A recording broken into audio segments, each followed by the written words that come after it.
mistakes new photographers make. One of my biggest regrets.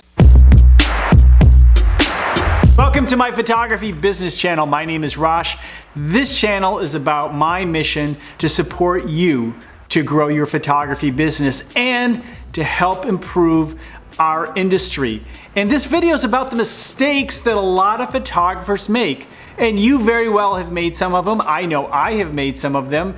And it's hard to avoid all of the mistakes. However, if you are aware of those mistakes, maybe you'll make fewer of them as you start your photography business. I hope you check out the video at the end of this video about the 90% of things that photographers really do. One thing I've seen in the past is photographers not dressing up for their environment. I've seen photographers wearing old jeans at public relations events, corporate events, and weddings, and that's just not appropriate. Now you can go the other direction. Years ago when I was first starting out, I would wear a suit to everything. I even wore a suit photographing a steel mill. Yeah, a dirty old steel mill. I sincerely don't regret wearing a suit when I was a younger photographer. It did help separate me from the competition, and I had a philosophy that it was better to be overdressed than underdressed, as I see a lot of photographers today. The thing is, I need to separate myself from the competition, especially when I was younger, because I wanted to get into the more corporate world, and wearing a suit helped offer a little more trust that I was somebody that was going to do the job right and that I was going to be professional when photographing for them. So it was a way to get attention, a way to separate me from the competition, and I think it was a good direction to go. I think underdressing, not being prepared, not being professional, that's probably never the way to go. All right, let's get this one out of the way. This is not how you hold a camera. You don't look professional. A professional holds a camera underneath, supporting the lens, and your arms against your body so you can support the camera and keep it steady. This is how a professional does it. Even a small camera. How does this thing work? I know it's a cliche, but a lot of new photographers fall for this.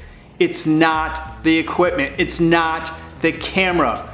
Photography is about problem solving. Photography is about developing your style and your eye. No one has your eye, and you need to develop that. And if a camera body has a feature that you need, then fine. Get the camera body that has the features that are required for your style and the type of photography you want to do. But honestly, I would put more money into lenses than the body. Develop your eye. I remember when I was beginning in the photography business, I had some cheaper cameras at the time, and I would put drives underneath them, and today that might be a battery pack that would give the camera a little more heft. And in some cases that may make you look a little more professional, and that's fine. But if you're in a situation where you think it's about the dog and pony show of the equipment that you're using, well then rent the equipment when you have to do that. But buy the equipment that suits you best. Not because it has a bunch of bells and whistles, but because it supports your vision. To our next mistake that a lot of photographers make, just think that having an in-focused, well-exposed, and composed image is good enough. Those two mistakes run together, thinking it's about the equipment and that the basics of photography is good enough. They are not. There are plenty of technicians out there. We need somebody who has an eye to bring a new style, concepts, and ideas to the table. We do as an industry, and your clients do as their photographer. If you've been watching this channel long enough, you know that undervaluing your photography is a big issue. And many new photographers undervalue their photography. They don't think they are worthy yet. The bottom line is that your photographs are worthy, and yes, your rates will increase over time. But understand how much it really does cost for you to stay in business.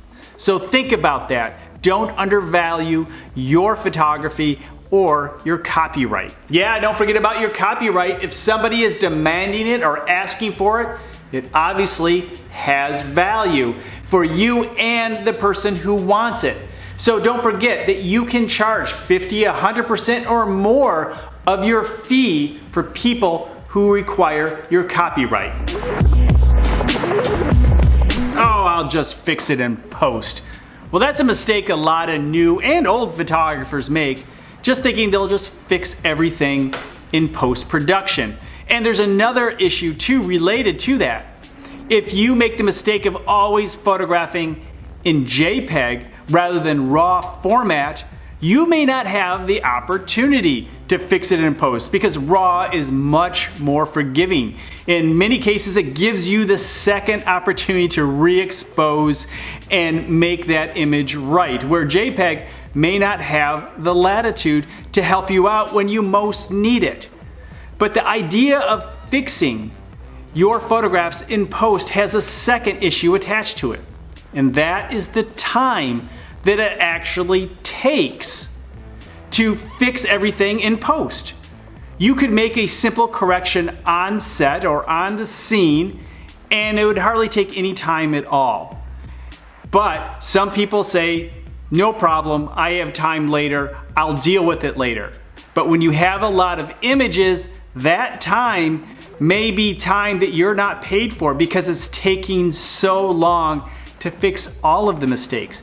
If it's one mistake, you can deal with it. But if it's an entire day of photography, that's a problem. So take the time and fix the errors, correct exposures on set, and also invest in larger cards. Memory is cheap. So be sure to get larger cards so you can photograph in RAW.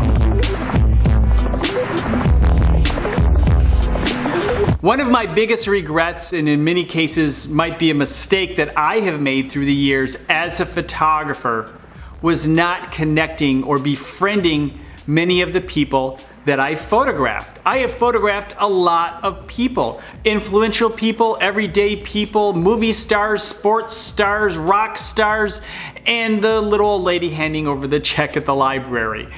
And I had opportunities to connect with people who very well could have helped my career, but I didn't want to impose.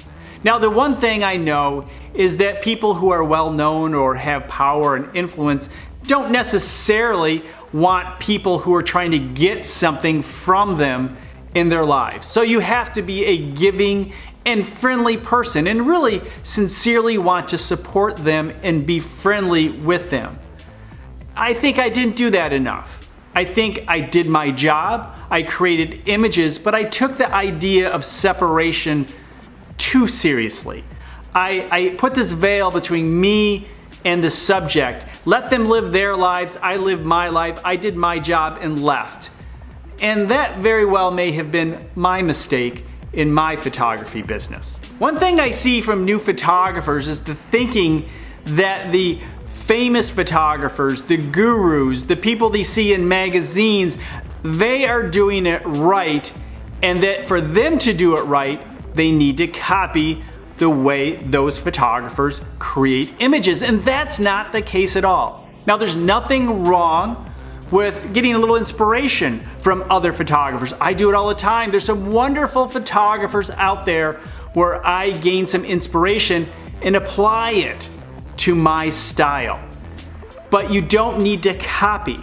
You need to take a little piece of what you're learning from other people and apply it. Know that you can use different lighting setups. There is no one proper way to create a portrait or a standard way. There's your way, and you need to create your way to help separate you from the competition. Another mistake a lot of new photographers make is not understanding the sales process or understanding sales. A lot of photographers get into the business and they really don't want to deal with business. However, if you're going to run your own business and grow a thriving photography business that feeds you and your family, well, then you need to understand sales.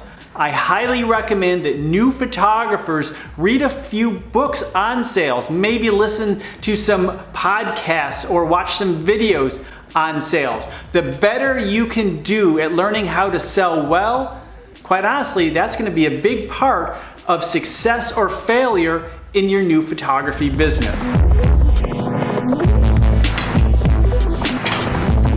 Another mistake new photographers often make is just not having a plan for their business. They want to be a photographer. They're in the photography business, but they just don't realize they're actually in business. And all of the business elements related to being a photographer are just as important as creating those images. So take a look at the next video. It's all about the 90% of things that photographers, professional photographers, really do.